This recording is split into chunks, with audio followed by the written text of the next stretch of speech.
Yeah man, Jamaica Damon Crawford, and I make this video just to express my opinion on the Kensington primary and um, Rasta Baby Virgo, situation. Take some time to really analyze it so I can get a better full understanding, because I am in a position of impact and influence where we shouldn't only quarrel over a situation, we should be seeking to solve it. And by extension, I just want to make this video for show my opinion. Because I see some people say, yo, them wait for my opinion and stuff like that, or them come to my page immediately to see my opinion. But I never have enough information to make a video immediately. So I make a video here now. See? Now I think we have missed out some of the necessary concepts where need to be highlighted in the discussion. I think one concept to be highlighted is the difference between Rastafarianism as a religion and dreadlocks as a hairstyle. Now, dreadlocks is a part of the Rastafarian expression, but not all dreadlocks are Rasta. I myself wear locks, but I'm not a Rasta. See? So, by extension, not all dreadlocks are Rasta. So we have to kind of now look into the two things. How is the religion treated, and how is the representation through dreadlocks treated? See? Because I think there's a higher duty, a higher responsibility to the person practicing the religion and than the person who represents in this way. However, it has to be also highlighted that the fact that you're not a Rastafarian by religion don't mean that you wear locks as a style. You understand? The fact that you wear locks is not necessarily a fashion statement. You can wear locks because of a personal acknowledgement or a person of the lifestyle, which don't necessarily extend to the religion or some personal importance to you. My example is that I wear locks. As you can see, my hair seldom do and look fashionable, but me not a Rasta. But I wear locks because I remember my father, and my father died when I was 15, and I was the boy, so I was taking him to hospital and thing when he was sick. And reason I must say, yo, him couldn't be a Rasta even though he wanted to be a Rasta, because in those days he couldn't get a work. Right, so I tell myself in the 75, 76, coming up to 80, I have 2 youth and 3 youth at the time, and him try to get a work, and him couldn't get a work if him have locks based on how the society view Rasta at the time. So it reached to the point now when me about 21, 22, maybe 22, 23, when I couldn't really remember my father face. Just if I see it on a picture, I remember it, but I couldn't just draw it to mind automatically, And so I just say, yo, I'm going to do something for my father, which is then to grow locks and represent where he couldn't. So by extension, I grow my locks and I just say, yo, me I go grow locks and do anything he want to do, because he couldn't grow his locks to do a simple thing like earning a living and feed his children. So therefore, while it is not a religious representation, it is not a fashion statement. That middle ground must be established. Enough time people come to me and I say, yo, you're a real Rasta or just fashion? And the real answer is none of the above. I'm not a real Rasta, but it's not just fashion. It is a way in which me honor my father by saying, yo, me I gotta do what the system robbed him of doing. Partially because he put me in a better position, meaning educated, etc. If I can do more of what I feel than depend on people for boss me. And partially because the world kind of changed and Jamaica kind of changed to where we have now accepted more Rastafarianism or reject the prejudice. So that is one thing where we have to establish before we even go into the discussion. The second thing we have to establish is that when it comes to human beings, the opposite of rejection, of acceptance, is not rejection.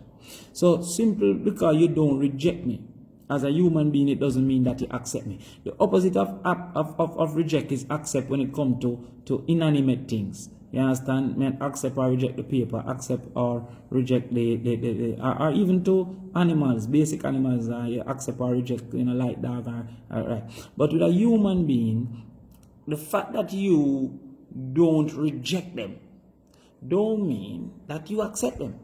I don't know if you not understand. I think we need to understand this. See? So the fact say, say, yo, go ahead to Rasta, or, yo, I'm not in a Rasta thing. Mean you accept them, because I can tell you, I'm not just as Rasta, but in the social class and everything. There's some people where we facilitate, even me and them yard and thing and party and everything, but no one, if you do with them data, that's not going to happen. If them see me and look them data, that is the end of the facilitation. You understand? So while them not reject me, they don't accept me. I hope you understand what I say. So the perception of some people is that once you're not being rejected as a human being, you're accepted, and that is not true. See? And if you look on even the Black Lives Matter thing we are going in foreign, I think that they have not said it in the way I'm saying it, and maybe them say it even better than me say it, but they are saying that the simple fact that you have a black friend don't mean that you're not prejudiced. The simple fact that you have a black co-worker, or you're in a black relationship, because acceptance goes further than simply non-rejection. See? So in a mathematics, I say it is not binary. It's not accept or reject. There's a whole continuum between 0 and 100 that many of us, even within this society, they're very far from 100, even they're very far from 50. You understand what I say? So even sometimes when me I run, and these things never bother me before now still now. No, since this thing, I start meditate upon it and I say, yo, like we have a song say stop spread propaganda upon the dread. The dread now the 40 leg in it and BS thing like that, right? Enough time people say it to me jokingly, but it is a tacit acceptance. Say Rasta a dirty. You see.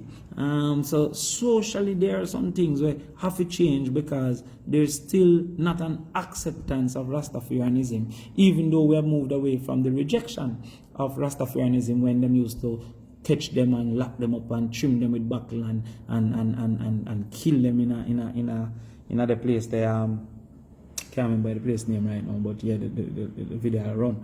So, we have to acknowledge that. The third thing more we acknowledge is the role of the parliament and the role of the court. Some people say, yo, this shouldn't go to court. Me glad it go to court, because the court have a duty to explain and to read the law as it exists. That is different from the parliament. The parliament have a duty to change the law if it don't represent what we want it to represent as it exists.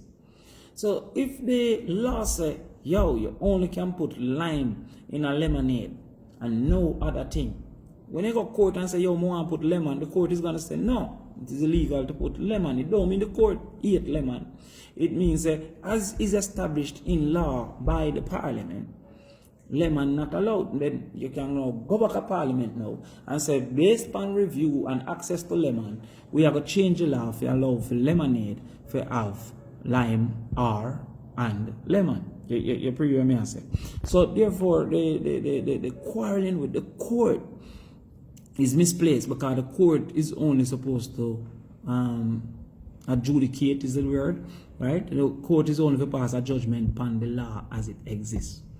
See? So, what happened now is that the law as it exists, I don't think represent the Rastafarian faith sufficiently, and I don't think it represents the Rastafarian image, which is like me as a dreadlocks then wearing the Rastafarian image sufficiently. See?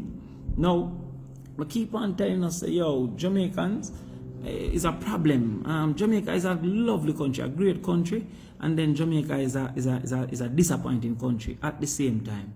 I think we read one time where a man say he's confused if it is a hellish heaven or a heavenish hell. Yeah, meditate on it. The dog say, yo, I'm confused if it's a hellish heaven, which means it is heaven but hellish, or a heavenish hell, which means it's hell but heavenish. It's a confusing state. That is what Jamaica is. Because Jamaica, with the blessings and the beauty and the vibes and things, is a great place. And then we just how the rules set and the system and how we treat people is an arms house place. You get me? So enough time me wake up disappointed with Jamaica, and when me look out the door, I'm glad somebody at Jamaica, and then when me hear this news, disappointed again, and then when me go on one event, I'm glad again. You get me? I say because it is either heavenish hell or hellish heaven. So I just want to talk about some of the issues in the actual case with the little girl. The presumption that Rasta head dirty and that Rastas are innately unhygienic is the basis of this whole case. The case started on that presumption. No, it don't mean the principal fool or the principal wicked or whatever, because that is a widely accepted assumption. A flawed and false assumption, but widely accepted in this society, even by some who now see popular for quarrel, for Rasta, for dread, or for whatever. They themselves have kind of underlying acceptance that Rasta dirty, and them head dirty, and them not beard regular, and this and that and that. Because maybe Rasta maybe no want to use established shampoos, but Rasta have them different things where them use. Or Rasta might not want to use Isle of Olay, or Rasta might not want to use Dove. You understand? Some people over time has incorporated in their minds that Rasta dirty, just like over time we have been socialized to think black ugly, or to think natural hair ugly. Because you see, when you say somebody have pretty hair, it has never been Negro hair. You understand? Pretty hair is either white hair or Caucasian, hair, or Indian hair, or Chinese hair. But we never hear somebody refer to African hair in the term where we say you have pretty hair. And I've never seen where we even, well, sometimes people say black skin is pretty skin, but that is more recent, you understand? In fact, there's always a thing where we say for a black girl, a pretty for a black girl. You get me? So what we are meditating on now is the simple fact that there is a social acceptance which need re-engineering that Rasta dirty. Now, the case of Marine, and I'm not a liar, see, so we have to establish that right off the bat, I'm not a liar. But the case of Marine, the ruling says that the no right, or the right of a person is constrained by the impact of that right, basically, on the others within society. So therefore, my rights are not allowed to impact negatively others. You get me? And it seemed to be in a more physical than mental way. See? So what I say, the judge says that things like lice and junjo is a reasonable reason for protect others. But what the judge not seem to have accepted is that locks in itself don't suggest a greater risk for lice and junjo. So let us say, for example, you say you can't wear red to school because red will poison the other students. Poisoning students is a reasonable reason for not want something to be done. But because red isn't a legitimate risk to poison, the color red, then it should show out that basis, that argument, because you have incorrectly presumed a higher risk to the person with locks and the person who don't wear locks of having lice. Right? Again, based on the historical and social and general acceptance of Rasta nasty, which is not true. It goes further to say that if you are of a Rastafarian faith, you get a buy, you know, you can wear your locks. So therefore, no, that's why I say separate dread and Rasta. See? Because the faith now get a blind because him now say, okay, since your faith, you can wear it. But then that don't reduce the perceived risk of lice. So how is it that if you're in the faith, you can expose the people, but if you're not in the faith, you can't expose the people, if lies was true, which is not true, see? So that premise, I believe, is a flawed premise. The other thing what we say within this whole case is where they're saying that there's a freedom of expression. See? Now, I'm telling you straight, that's risky because a man can express himself in a multiple ways. Suppose me want to go naked and express myself. You understand? Even though I go far left field. But our schools have been resisting education for multiple bases of expression. Tight pants, them send you home. If you're late, which is not expression, but them send you home too. We've seen the news where the school gate locked and you're late. Once I go on back of your yard. Color shoes, so if your shoes not fully black or fully brown, them will send you home. Bleach out face, them will send you home. Inappropriate hairstyle, which now we are separate locks, but color, the different things where them can put in and stuff like that, they have sent you home. So may I say first of all that while there's a need for discipline, and discipline is the ability to conform. Always remember that. Discipline is the ability to conform. You can choose not to conform, but you're able to conform. If you're incapable of conforming, you're indisciplined. So if you can't conform, you're indisciplined. But if you're able to conform, but choose not to conform, that is not indiscipline. You get what I say? So if you say, yo, may I revolt against this, but I could have conformed, but just not think it right. That is not indiscipline. But if you can't conform, anything where people say you just can't fit in, you understand? That's a problem. But watch me now. While there's a need for discipline, I think that healthcare, education, and earning a living, there should be higher thresholds for resistance or for removing. So therefore, let's say, boom, we don't want them wearing tight pants. I mean, I like it. But when me I grew up, it was big pants. Tight pants people was nerd. And big pants people was like cha-cha boys. So we used to have some big pants. And I'm just sending one for big pants. Things sometimes change. I know them are sending one for tight pants. People in my age, you know, so we used to put all shoes lace in the bottom part of a shirt, right, where they look bend over part there. Put shoes lace through it so that it could have baggy instead of pushing our pants with us tight and then fold it over like, and it look bossy to we. You understand? Put tape over the white part of the shoes. One time we used to have a shoes named Ewing 33. We used to put tape and color it with marker black, and when time school done, tear it off and gone with the white Ewing gone down. We used to have Air Force. And next time we used to do the same thing, put tape over it and then go back. So years these things and times have changed. But while me I like the tight pants, there should be another punishment other than removal of the access to education. In the same way, it should be another punishment other than the removal of access to earning or removal of access to healthcare. I don't even understand what I say.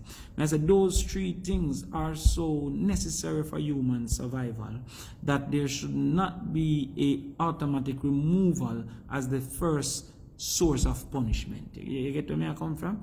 Now, I not really speak to the locks alone now, you know, because the whole case talk about expression.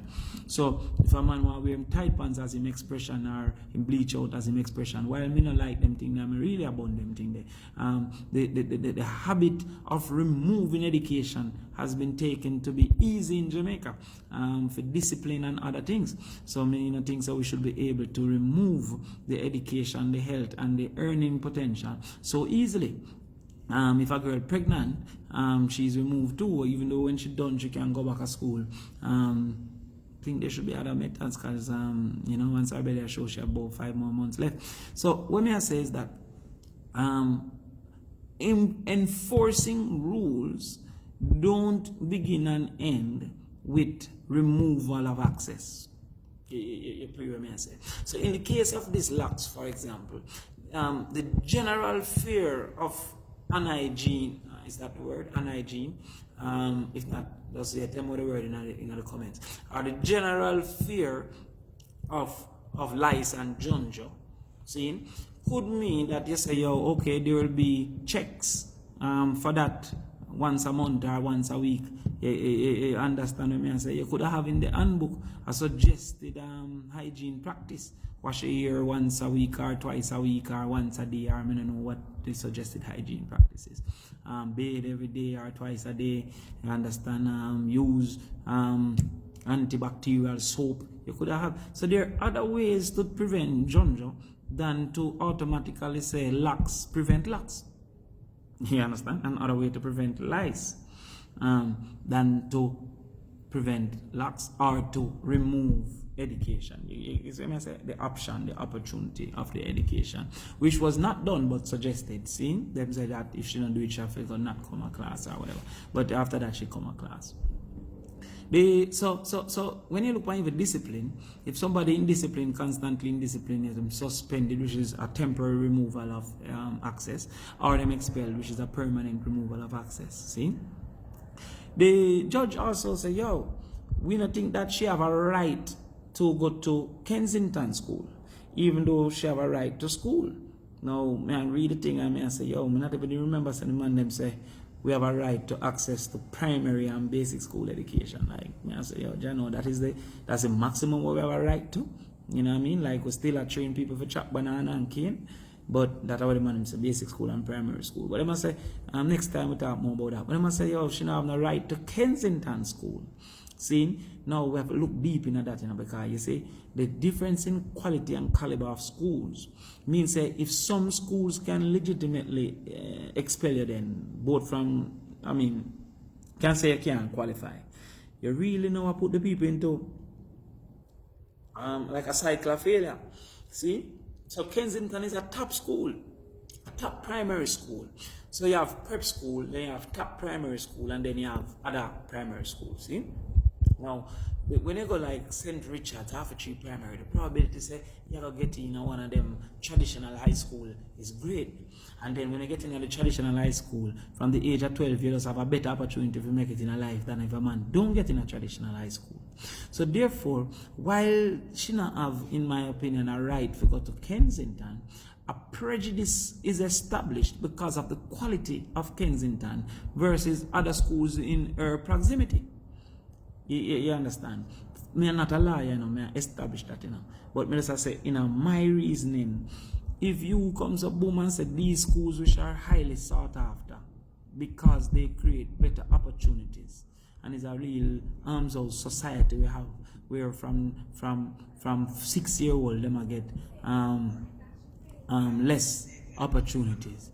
So we are say, yo, boom, they taking away of the access to Kensington is a unfair prejudice, because within her space there may not be other equally capable and quality schools that are going to have enough passes to Merle Grove and Immaculate and them thing there, and by extension are going to give her a better chance of making it in her life than if she went to the school closest to her yard, which have a 2% chance of getting 5 subjects. The other vibes when me look on in the case as well is where them said them nothing say they have done any psychological or physical harm, which is a necessary thing to prove. Now, if you are to tell me that my hair, natural form, is susceptible to jonjo, that must do psychological damage.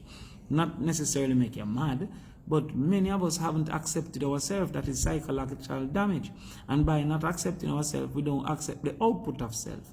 That is both psychological and economic damage. So that is why it's enough a way now they even like dancehall, because that's an output of self. Or not like other Jamaican cultural realities, is an output of self. But we run down foreign things. You see my helper, she watch one Indian soap opera. I can't barely even understand what the people must say. And she love it. And I say, yo, we could make a Jamaican soap opera. Maybe it wouldn't be loved in the same way, because we don't really accept self. And by extension, don't accept the output of self. It's like saying, you know, accept cow, and by extension, you know, like milk. You know, accept cow, you know what I mean? So these are some of the things where I meditate and say, yo, so anyway, because of these things, down there, I say, yo, some things need to change. I mean, they put out a little thing upon Twitter where, unfortunately, politically and otherwise, some people say, yo, we'll try to benefit from the thing or whatever. Well, I'm a politician, that's my job. We should try and benefit from the thing. But at the same time, at the same time, even if I try to benefit from the thing, it is not true that we make those proposals at that time. We have the responsibility to write the manifesto, or to lead the team and write the manifesto. And from January, we basically done our first draft and have a show of it, some images of it, see there? So this one, the Rasta one we already put up on Twitter. Come and say, yo, may I put up something until now. When I think some of the things we need to happen for the Rastafarian faith. One, I think so we should acknowledge it as a religion. See? Acknowledge it. Now, a long time I think about it, and as I say, I even talk to PJ them about it from about a couple years back. But I'm always afraid to say yo things for Rasta, because then a man might say government can't this, and a long time we have a faith and government can't tell you it's a faith, fine. But we have said they have some things where are better protected when that is accepted. See? So me I think say it should be acknowledged as a official faith, you know, coming out of Jamaica and all them things. Just like how we acknowledge Christianity and other things. See? The second thing is that I think we should have 4 Rastafarian settlement across Jamaica. Like you have Bobo Hill and thing. So government will just go and establish some Rastafarian settlements so that them can live in a how they want to live through freedom culture, freedom lifestyle and things like that. I think say we should celebrate Haile Selassie in the same way that like in America we celebrate Jesus, for example. See, so we have Christmas. Now that don't mean say Rasta is not respected. The Christians are celebrating freedom thing. So while I don't know if it's going to be a holiday or whatever, but Selassie birthday for their rights shows that there is acceptance. I think that it should be celebrated, acknowledged, seen. Shows that they're moved closer to acceptance than just simply no rejection. I think say we should record and promote the cuisine. That is a national benefit.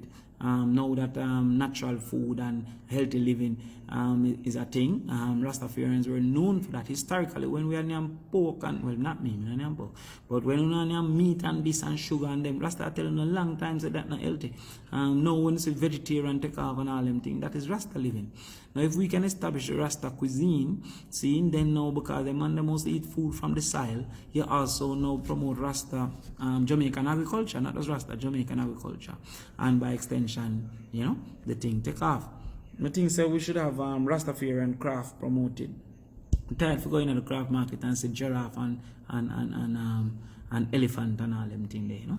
So some training need to be established and thing, some research into the types of craft and the meaning. But I think so Rastafarian craft should be promoted and space reserved in the craft markets for Rastafarian craft so that them can earn a living too and from them culture, and so the culture can get more promoted.